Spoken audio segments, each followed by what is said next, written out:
Hey, everybody, and welcome back to the POZ-Cast, where I bring you the best and brightest from the world of business, marketing, and personal growth to help you harness your inner tenacity and drive your career forward.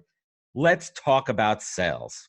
And I got a guy here who knows a little bit about that. Selling is an essential component in all business, and some of us do it as part of our job. And for others, it is our full-time job. And a major part of my job is selling candidates on opportunities and selling potential clients on my services and my company. And today I want to bring you a true sales pro and industry leader to talk about his story and his approach to hiring salespeople. And hopefully he will drop some other secrets as well. My guest today, Brandon Bornancin, is a serial salesperson, author, angel investor, and keynote speaker on all topics related to sales, marketing, and entrepreneurship. His cut to the chase, no bullshit in the trenches, made millions, lost millions, and everything in between since he was 18. And he's the CEO and founder of Seamless.ai, one of the fastest growing SaaS companies that delivers the world's best sales leads. Been seeing him all over the place. We're going to dig into that in a little bit. He's got over 30,000 companies that use his product, generating millions in sales. Big names like Google, Amazon, Facebook. I mean, you know them all. They're all using his product. This is super impressive. Let's dig in. Let's jump right in. Brandon, welcome to the POZ-Cast. Woo, dude, that was a fire intro, man. I'm gonna bring you with me wherever I go as the Rain Man. Get you into the hype, man. I'm like the Michael Buffer. I'm not even gonna say it because if I say his tagline, I'm gonna get like ding lawsuits, right? So let's get ready to get ready. We'll just leave it at that one. So why don't we start and give my tribe a little bit on your origin story? For those who do not know you, who is Brandon? Where the hell do you come from, and what are you doing now, man? Yeah. I'll give the 30-second spiel. So, family was poor. Dad got a job in sales. Took that software company, the first company to do $1 billion in sales. So I saw firsthand my family go from super poor to super rich. And when I was 16 at his president club in Hawaii, he's like, look around the room. And I looked around the room. There was 240 people all dressed like they were in the Grammys in Texas and suits and whatnot. And he's like, there are more millionaires and people earning six figures in this room than you'll probably ever see in another room. And I'm like, damn, I was like, one day I want to do that. And that's when I realized I want to get into sales. So when I was 18, went to the #1 school for sales at my state, Ohio University. It was also the #1 business school and party school, which was awesome. Kill three birds with one stone. Launched a company for the online gambling industry that did 10 million in sales by the time I was a junior. So had a lot of success selling for the online gambling sites. Launched a second company, lost it all. Then realized, I just want to go full-time sales. So sold for IBM and Google for the next decade. And then got the itch back when I was selling for IBM and Google. It was impossible to find the people that I needed to sell to. So I built a scraper, but basically a spider, that a search engine that finds everyone you need to sell to. And it was very similar to the one that I built in college to sell and market the online gambling sites. And we generated 100 million in sales, became a self-made millionaire. That was the first time I became a self-made millionaire in sales as an employee. And I'm like, shit, if I could do it, anyone could do it. So we went all in to positively impact 1 billion people. We're on a mission to create 1,000 millionaires, 10,000 salespeople earning over $100,000 in sales, and recruiters and entrepreneurs and marketers. So that's where we're at today. Good for you, man. I mean, I think that's really what drew me to you. I mean, success attracts success, right? So let's take it back. Do you remember the first time you sold something as a kid? Yeah, it was baseball cards to Liz Fergus, 2nd grade.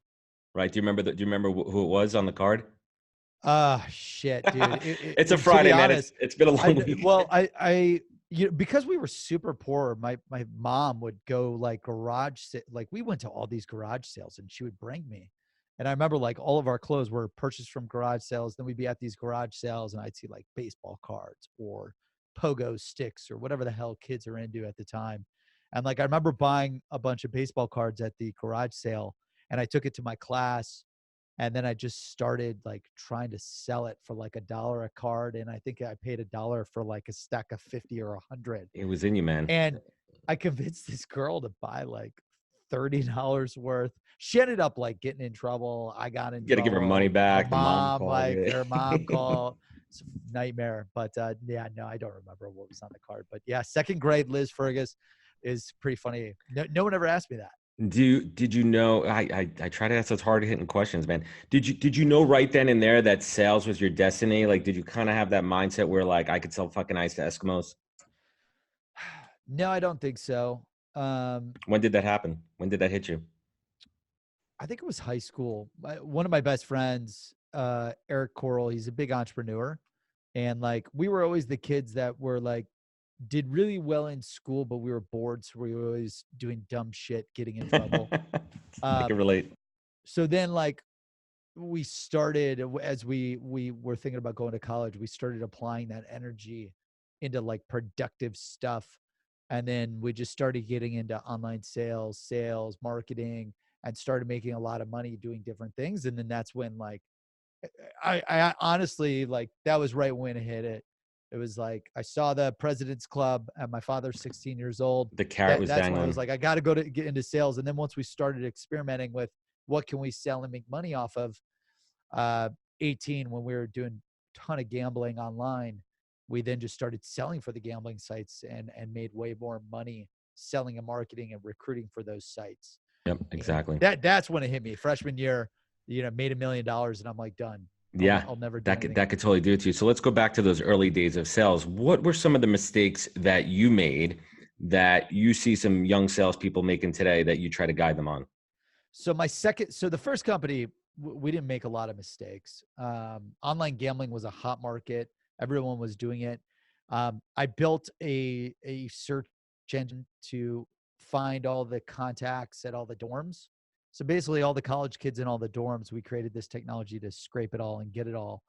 And then we would email them to sign up for Party Poker, Poker Stars, and Full Tilt Poker. So like that was a huge success. And then we took it from one college to another, and then global and online.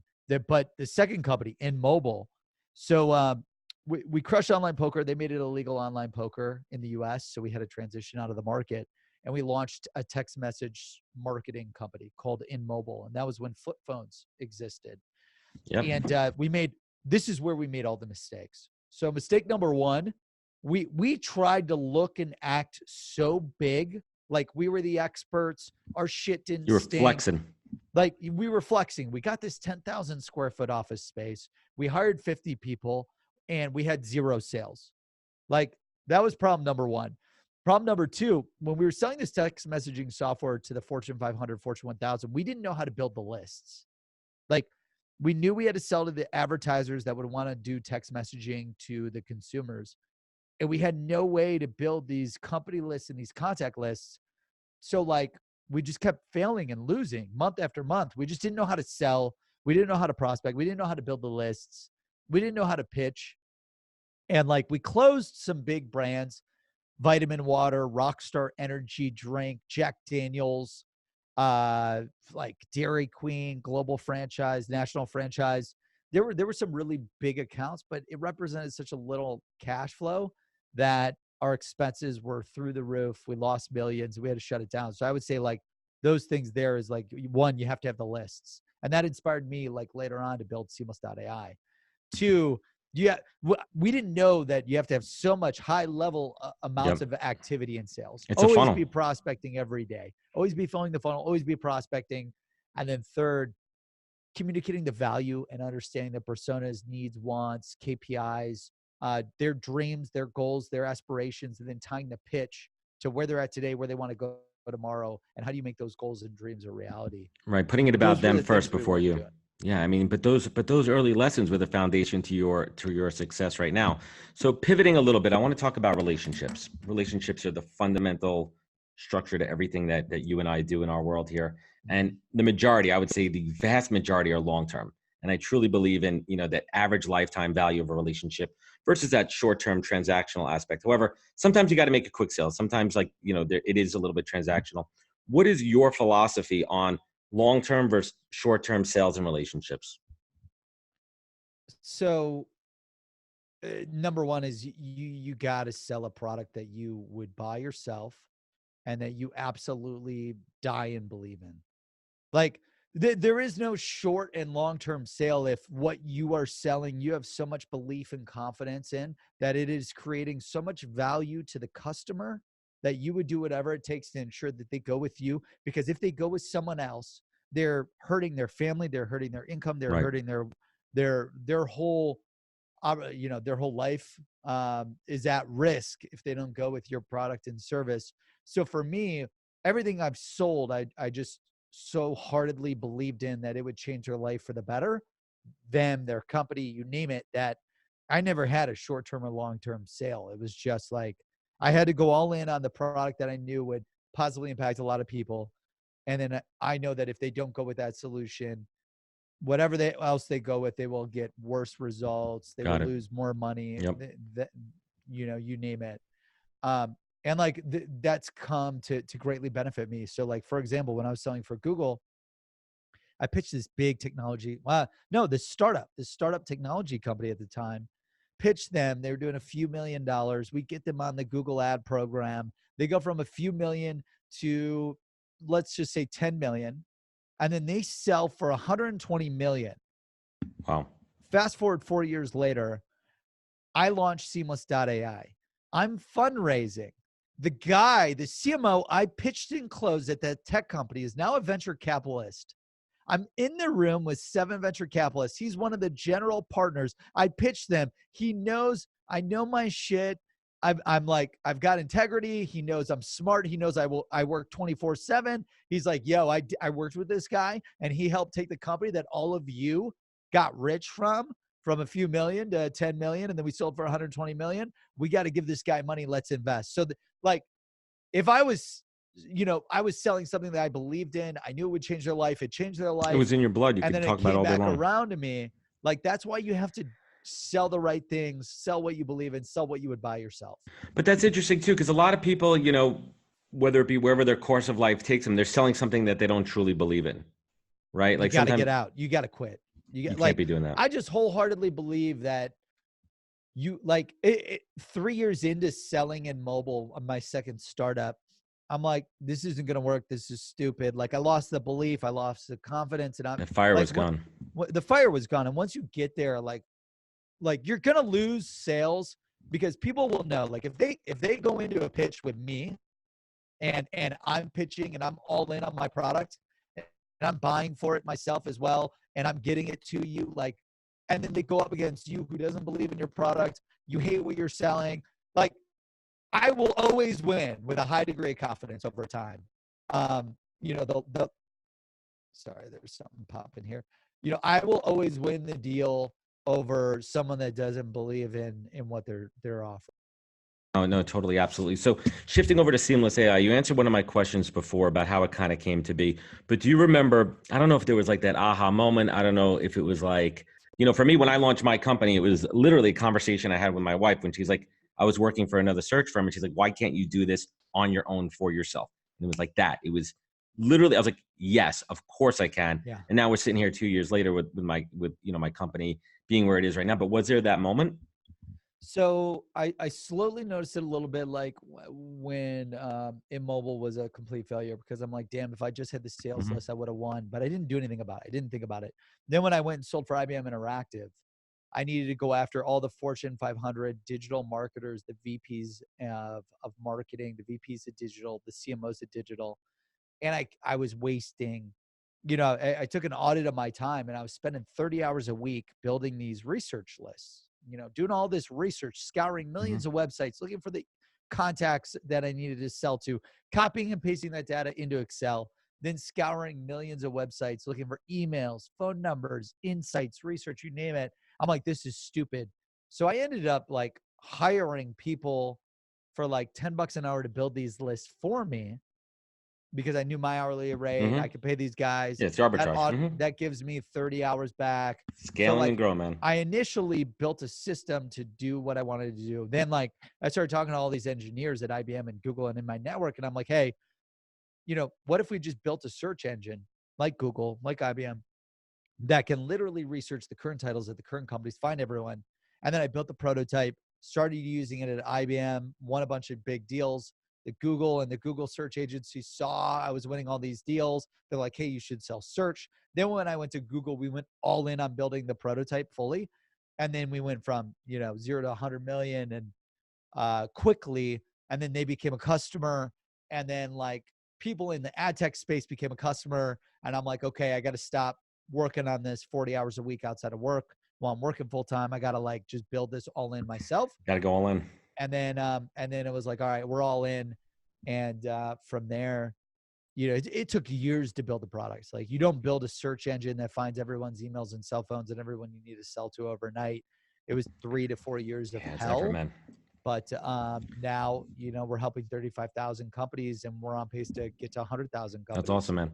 And nothing worthwhile is easy, right? Anybody who thinks there's a hack around this, not. So let's shift gears a little bit, and I want to dig into, you know, I am a recruiter. I know it's a dirty word these days, talent acquisition, whatever you call it. Why? I love recruiters. I'm a connector. My talent manager, like we've got 50 employees. We'd be 0 if it wasn't for our talent team doing it right, hiring the best talent.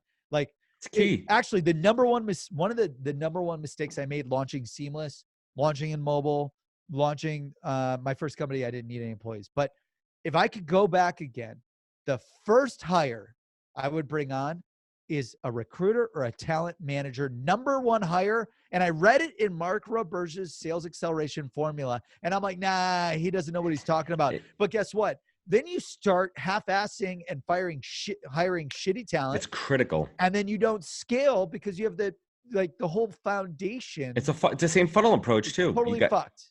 You got to put the right people in play there. So let's talk about, you know, hiring salespeople. What are some of those traits that you look for when someone's sitting across from you? And we'll get to interview questions in a little bit. But, you know, even when you're kind of, you know, reviewing resumes, like, or those first conversations, what are some of those real traits that you look for in a good salesperson? I mean, it's pretty easy. If they're in inside sales, how many appointments did you book this week, this month, this year? Metrics. Like, I look at metrics like, hey, how many appointments are you booking every day, every week, every month, every quarter, every year? AEs, like, you know, how much you make. Like, like it's sales. The numbers out there. It's all numbers. Like, if you ask me, hey, what's your W-2? Yo, I made 1.2 million. You're like, okay, this guy's real.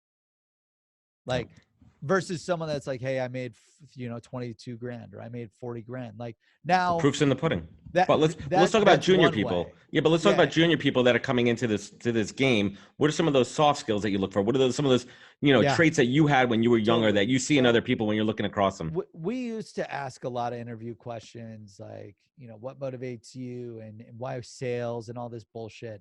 And it's good, but like, anyone that's trying to interview for sales, they could sell themselves pretty easily. What I do now is, if you're going into outside sales that's Seamless in AE, I will give you the whole script and I will give you log into the software. And I say, for your interview, you are pitching us. Yep. So we'll do one round of interview, like questions. And if they pass that, get to know them a little bit. Second interview, they're pitching us. As they should. Get right to it. 30 minutes to 60 minutes. Can you pitch us? Like, I'm giving you the script. I'm giving you objections. Here's the demo. Pitch us. And like, right away, you could tell who's comfortable, who's not comfortable, who can do it, who can't do it. And then for inside sales, we literally bring them in and we say, hey, you've got 2 hours. Here's your scripts. Here's your list. Book as many appointments as you can. Go. And we literally, like, I used to do all this stuff, questions and personality tests and all this stuff. And then I'm like, dude, just get right to it. I need to know, can they book appointments? Can they close deals? Right. Let's just get right to it. Like, can you do this job? This is sales. This isn't like. Everyone says they could do it. And then when you put them on the phone and they're frozen and they're scared and they can't pitch because, oh my gosh, you can't be timid. Talk to someone over the phone. Oh my gosh. That's the reality. Sales is a different breed, man. It absolutely is. So shifting gears again, let's talk about leadership. I mean, you really have established yourself as talking about different styles of leadership, specifically around servant leadership. For those who don't know what that means, let's pull back the curtain. What does that mean to you? How do you embrace it? And how do you, implement that in your leadership style and practice? Yeah, I think servant leadership is doing whatever it takes and assuming responsibility for everything to maximize the potential of every single person at your company. So I always assume the failures and the learning experiences and the mistakes that are made from our entire company. Because at the end of the day, it like starts with me and it ends with me. So my goal is just to empower our whole team to maximize their success. And every day I'm trying to figure out what is holding back each team member's success. Like, how can I multiply their success? What is holding them back from multiplying their success? And I'm just like all in on figuring that out every day. And it's not just something like that you say, it's literally asking everyone every Well, day, like, well, hey, their what's success is slowing your you down? What's holding success, you back? right? Like their Exactly. success, like you're all, you're all in it together. What's a mistake? And that came, like, just to shed light on Yeah, that. So sure. that came from, so when I was selling for IBM, it was a toxic culture. Like, anything good that happened, my chief revenue officer, my sales leadership would take uh, the win. Like, I would do all the work. We would win a big deal. They'd be like, that was because of Ah, me, that's bad. me, versus like putting it on the people that did the work. And like, that always drove me nuts. I fucking hated it. And like, anything good they would take ownership for, anything bad they would put on it us. That's not the way you do And it. but then when I went to Google, it was the exact opposite. It was like, anything good is because of our people that are working their ass off. Anything bad is because of us as the leaders in the company. And that's how I learned servant leadership. And I'm like, wow, like my results selling for IBM versus Google were 10x, 5x greater. And I was like the same person doing the same thing, but because they knew how to multiply me, multiply my passion and empower me and give me recognition and help me solve complex problems without saying, go figure it out on yourself or you're fired. Like, they would help me solve problems. They would empower. Like, I It's just such took a that and I difference. ran with it. I mean, it's such a different mindset and how much more productive and results you get at. So you mentioned 10x associated with Grant Cardone. You seem to be embracing that mentality and tactics a little bit. Let's pull back the curtain. What does 10x mean to you? That kind of mentality. So I mean, I follow all the sales, Mhm. the sales authors, sales leaders. Grant had a big impact on my life. You know, I always felt weird. I always felt fucked up with how much I wanted to work and go after my goals and dreams. Like, everyone always criticized me. And then, when I came across Grant in 2009, 2010, like before anyone knew who he was, I just realized, like, okay, this guy's on the same wavelength that I'm on. And then, they ended up actually offering me to run their TV network, Mm. and I turned it down. And then they became customers of Seamless, which is really cool. Look Like, how that works. I was going, well, I was going to work with them. I was going to run the TV network with Jared and Grant. And I, I actually like accepted, and then I turned it down because I was already building Seamless. And I'm like, there's no way these guys are going to let me build Seamless and sell for them and market the TV network. So ended up turning it down, and then they became customers. And now we've got, I don't know, 30, 40 reps from his office on the platform. So Nice. that was like surreal, but it's just about going all out for your goals and dreams and not letting anything hold you back and just assuming responsibility. Like, I just anticipate it's going to take 10 years to build $100 million company here at Seamless. I anticipate everything that I need to do. I'm underestimating the amount of work, and I just try to go all out every day as hard as possible. Yeah, and you talk a lot about going all out and all in, which I believe in and I get, but I also believe in having that downtime to recharge and reset. How do you find balance in your life? I mean, it's like a marathon runner, right? Like, I work I work like, I don't know, 18 hours a day, 16 hours a day now, every day, 7 days a week, because like I've trained my mind, my body to not need a lot of downtime. Like, last night, I wanted to watch a show for an hour to chill out. And I'm like, no, I want to read this book. And then I'm reading this book to help us scale and help us acquire new companies. Like, my brain's just always going, and like, it's a marathon. It's a But mindset thing. before I would need like a day off every week. And then like it's a half day off. Then it's an hour off. Then it's like, it's all just about what works for you. What works for me doesn't work for everyone. Right.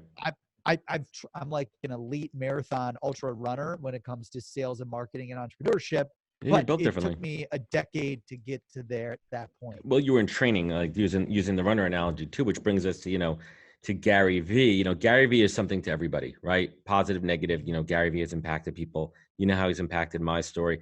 How has he inspired you?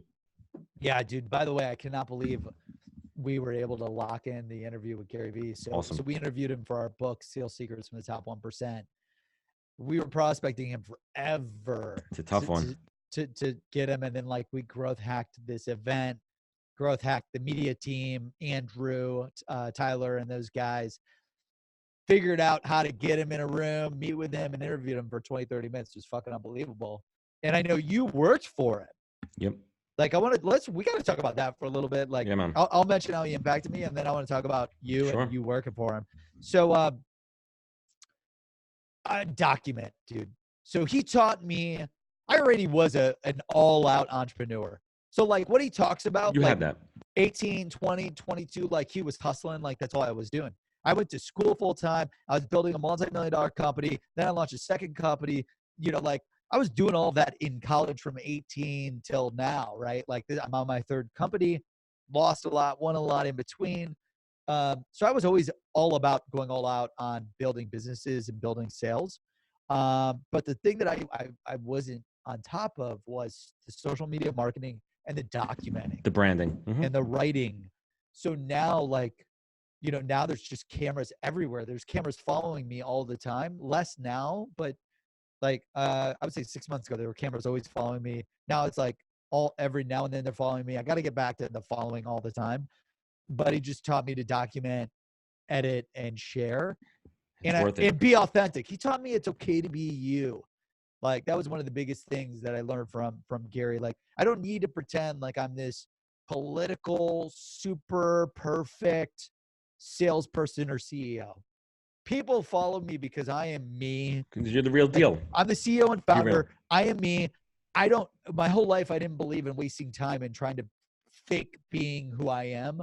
Like I share my experiences. I am me, and that's just how I act. Absolutely, man. And you can't fake it. We talk about this all the time. Like I see it a lot on LinkedIn too. People are putting out this persona. They're faking authenticity. You cannot manufacture authenticity. You cannot manufacture your reputation. That takes time. And like you could bullshit and hack all the vanity metrics that you want on a platform, but it really comes down to those real relationships, those real established relationships where people believe in you, they trust you, and they value you. That's really the currency. Right? The currency isn't the number of likes and the vanity metrics. It's really about, you know, true authenticity. Yeah, I 100% agree. Yeah, I mean, let's talk about LinkedIn for a little bit. And you recently posted a 6-step framework to, sorry, going to backtrack for a second? I want to backtrack, dude. Yeah, go for it. Pause, rewind, backtrack. There we go. You got to walk me through this. So you worked for Gary Vee, by the way?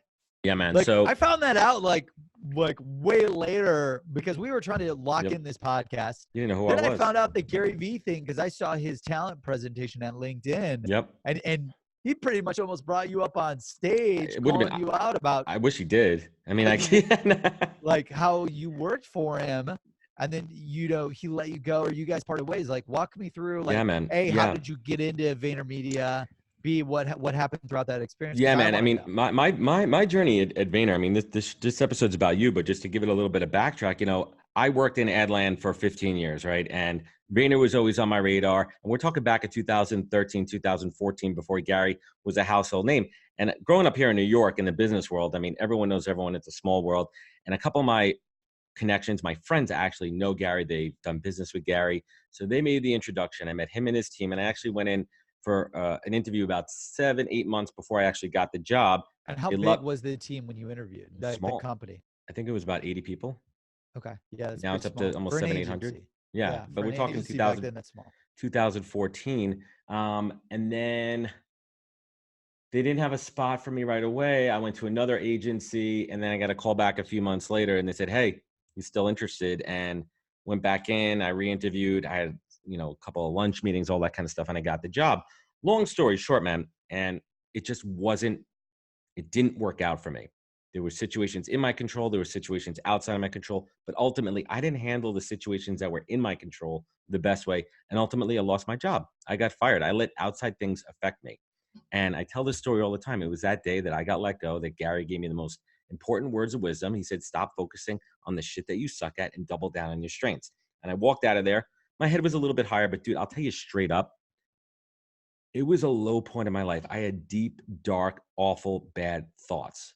I had the darkest thoughts I've ever had in my life. I questioned my value, my self-worth. You know, I was 35 at the time. I'm like, what am I doing with my life? If I can't hack it here, this is what I've been doing the last 15 years of my life, right? Like, what am I going to be doing? And I made that decision to analyze deep down, introspective, self-awareness. What are my strengths? My strengths are what you and I are doing right now, right? I'm a sales guy at heart, man. I mean, I'm a recruiter. I mean, that's in my blood. We're cousins, right? We're both selling something over here. And I wanted to have unlimited earning potential, right? I have a house in the burbs, high taxes, and I couldn't be locked in to like 150K salary a year. That's fine and dandy for a lot of people, but not for me, Yep. right? So I needed to look for something where I could kind of hit on all these marks for me, and it was recruiting. I mean, it was a natural progression. I did my due diligence. I did what I had to do, and that took me to where we are today. But going back to Gary, I mean, you saw that video, man. I mean, that's called long-term relationships. That's called not burning bridges. That's called, That's awesome. loyalty. That's called believing in people that believed in you. And I wholeheartedly, if you believe in me, that means that's loyalty to me. Showing that you believe in me, that carries on forever. And you go back, watch that video I posted today, man. And that's a story, and that's real shit. And I post that to inspire people, right? Because what you have, what I have, what people like us have is called tenacity. And that's what fucking Yeah. drives us, man. That's one of the words that I preach to my team all the time. I literally got off a big company call. I was like, we're going to go from 50 to 500 people in 12 months. I'm like, Scaling, man. that's my goal. I was like, the only way to get there is by being resilient, being tenacious, being opportunistic, being positive. There's going to be a lot of change, but do you think I'm going to try to implement change? And do you think our team's going to try to implement change to grow slower? You think we're like, hey, that's a really good idea. That will help us grow much slower than growing at 1,000% year over year. I was like, we're doing these changes to help us to put more fuel into the rocket ship. But I need all of you on the team in the ship to be resilient so you can fly this damn thing. It's going to be tough. It's not going to be easy. It's not going to fly straight. Yeah, it was like, I use the word tenacious, resilient, positive. I think positive is number one, tenacious and resilient number two. I love Grit. it, man. But yeah, that's awesome. So you were talking about LinkedIn. Yes, I want to hit on a note here on LinkedIn because and it's specific to sales here. And you recently posted about a 6-step framework to LinkedIn messages. And for me, my biggest turnoff is the connect and message. And I'm always like hesitant. Like I see somebody there and I see their title and I see what they do. And my empathetic heart is saying, you know what, maybe they're just being, authentic and they want to connect. They appreciate my content. And the second my little finger hits that button to accept, boom, comes in that hard sales message. Tell us that's awful. I fucking hate it. And I would say I reject about 20% of application of connects that come in. I don't care about the numbers. I don't care about the followers. But you posted recently about this 6-step framework to LinkedIn messaging. Let's hit that real quick. Audio. So you've got the 6-step framework. You've got the compliment. I'll just run through the 6 steps first. We could break them down. So compliment, research, relevant elevator pitch, testimonials, call to action, and then next steps. So, and I think I'm missing one of the main ones that I'm going to link everybody to that post also. When I get this podcast out, I'm going to link everybody to that post, Brandon.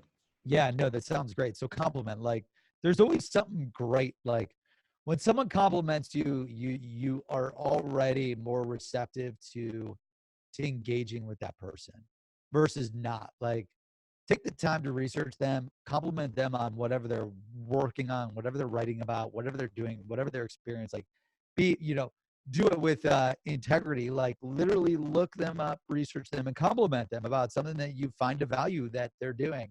And then do some research on them. So like open up with a compliment, then do some research about what they're doing, their role, their company, you name it. Then elevator pitch, relevant elevator pitch, like give your quick 1-sentence elevator pitch tied to them and the research that you did. And where they're at today, where you could take them tomorrow based on what you know about the research that would help them make their goals and dreams a reality. Then it goes into, basically like the call to action. Like what's the call to action that you want? And you can't have multiple call to actions.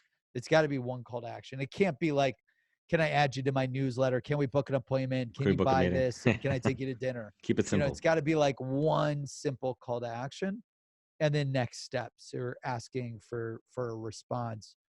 And if you do those 6 steps right, you should see over a 50% response rate on your LinkedIn messages. And I think the number one thing, and I don't think you left this out on purpose because you already assumed it, but a lot of people don't, is relevance, right? I can't even put a number to it. I would say it's the majority of people that reach out to me in a sales pitch. I feel like they haven't even looked at my profile to understand Yeah. who I am and what I do. And they're trying to sell me the best, dude. And I'll tell you, this is the fucking best. When other recruiters reach out to me to recruit me for jobs that I did 10 years ago, and they're not looking at my most recent job, I'm like, bro, I'm a recruiter. and I don't blow them up. I don't call them out, but I take a minute to really talk to them and say, hey, let's pause here. Did you take a look at my background? I'm trying to coach them a little bit so they don't make this mistake again. It's ridiculous. Like how do these people make a living? Yeah, you got to have the relevant elevator pitch tied to them, their company, um, because no one's going to pay attention if it's not relevant. Like one specific person in one specific industry, one specific role with one specific set of responsibilities. Go after that niche. Pick a niche and get rich, and write your messaging with this the 6-piece framework to convert and connect with those people.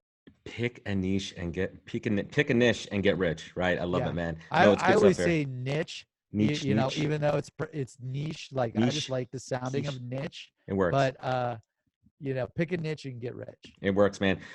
Let's bring it home here. What is the single best piece of advice that you have ever received that you take action on daily? It will always take more work than you're thinking. And like, I just go into everything assuming that it's going to take way more work than what my body is thinking.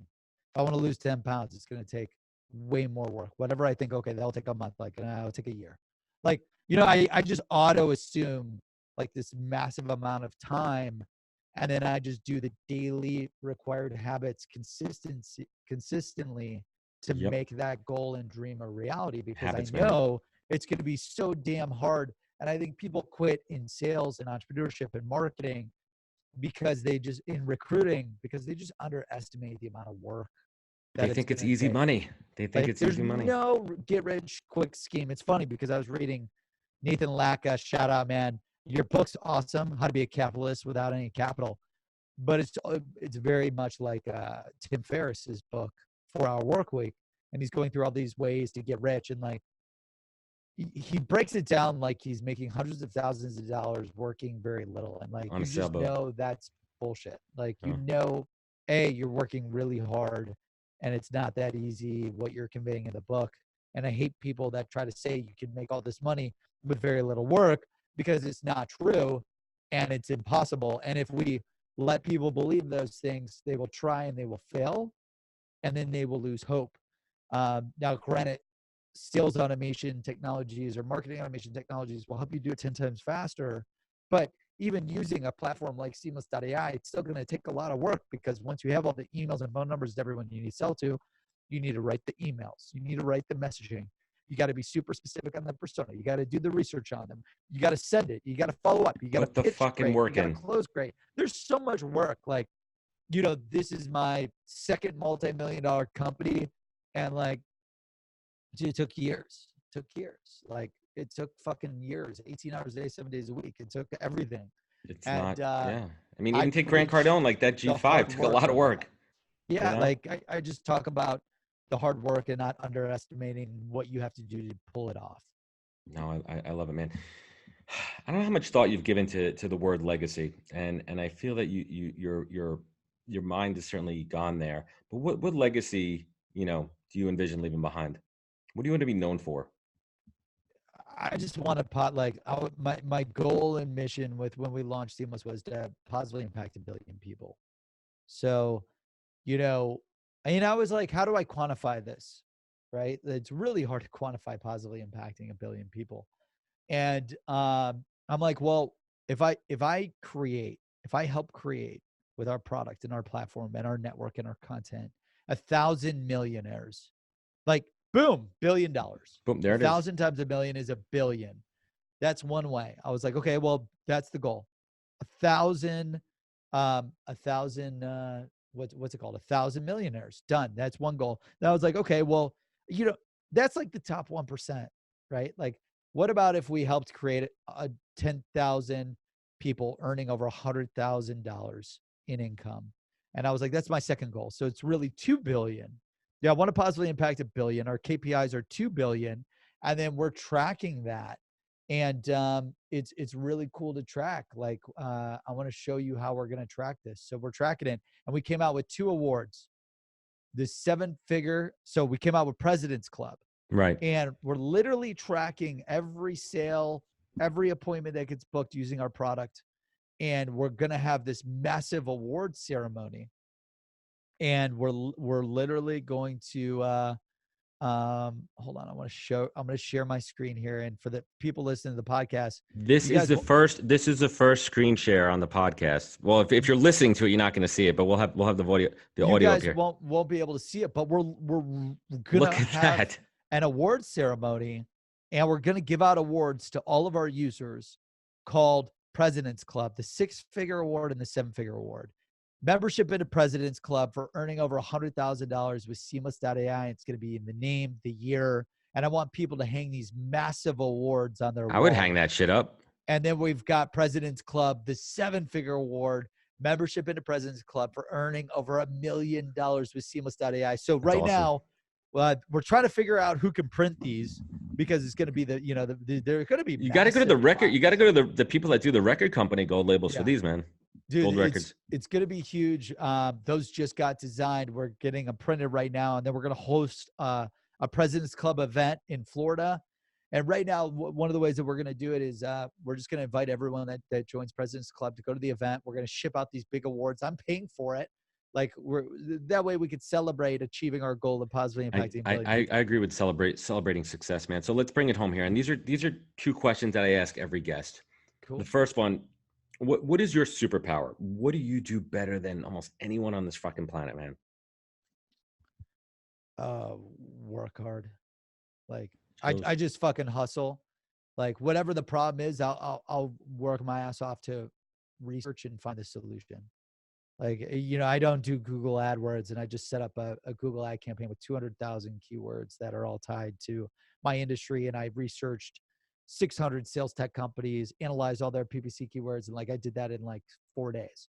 So like, there's just this hard working. Like, I'm never the smartest guy in the room, but I work hard, I work hard. And like, that's how we built a search engine. That's how we acquired 35,000 companies. Like, that's how we raised millions in venture funding. Like, I just do things that I've never done before, and I don't know what I'm doing, but I'll just work hard so that, even my lack of intelligence, my work ethic outpaces it, and then I'll figure it out.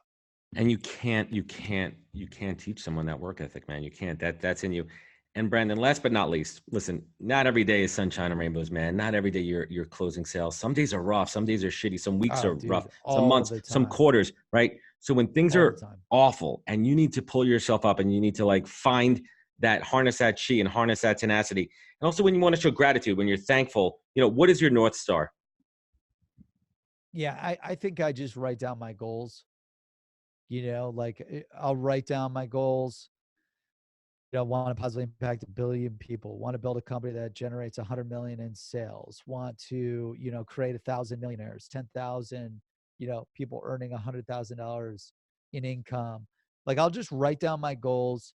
And then I'll sometimes write down like the gratitude journal. Like, instead of focusing on the negative, let's focus on the positive. Like, what are 3 to 5 things that went fucking awesome today, even though today was terrible? It's so hard to pull yourself out of bad days. Like, dude, I had a terrible day like 3 days ago, and you just feel like the world is crumbling and you don't know what to do. But at the end of the day, dude, it's just a bad day, and it's going to get better. So you just got to have faith. You got to stay positive. I'm always trying to stay positive. So I just rewrite down my goals, reinstitute why I'm working so hard, write down things that went well, regardless of the pain or the problems that you became faced with. And then that just helps like fight through it. I love it. Yeah, man. Hey, Brandon, thanks for coming on the show, man. I appreciate it. Yeah. Thanks so much for having me, Adam. I appreciate it. And look forward to hopefully helping a lot of people. Yeah. And closing thoughts here, everybody. And to quote a recent post by Brandon, quote, "I truly believe every day you're either moving forward to accomplish a goal or you're moving backwards." And I couldn't agree more with you, man. Effort and tenacity are the key drivers, and you have to ask yourself, are you ready to step up and do it, make that sacrifice, and live the life you want or not? It's that simple. It really is. Sales, it's fundamental to every type of business, and we all do it one way or another, whether we know it or not. We are upselling to clients, potential customers, and at any time we're really trying to persuade someone in business to make a decision. Many choose sales as a profession, and they need to be empowered. And I've hired biz dev, customer service, customer management, client management, and other sales related roles. And it's a bit different approach for some versus other positions. And it's really important to understand those key metrics, those vanity metrics, those KPIs, which are essential to understanding a person's success. But aside from sales results, understanding what the key attributes to a successful sales pro is essential for hiring. And on the flip side, if you are a candidate on the market, how do you ace that interview? And how do you put your best foot forward? Having insights is key to success, and pros like Brandon are a gold mine to learn from. Brandon, thank you for joining me. I appreciate it. And where could folks connect with you? Where could they find you? Yeah, absolutely. So I'm all over Seamless.ai. You can join Seamless.ai for free. The world's best sales leads. Find anyone's emails and cell phones with the click of a button wherever you browse.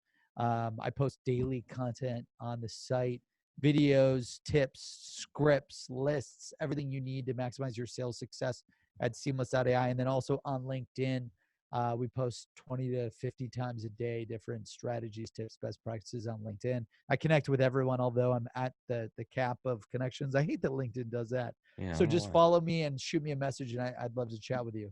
Awesome. Good stuff, Brandon. Thank you for coming on. And to everyone listening, thank you again for joining us on the podcast. Please be sure to click, link, subscribe, comment, network, and share. And remember, take your online, offline, and catch us next week for another great episode of the POZ-Cast.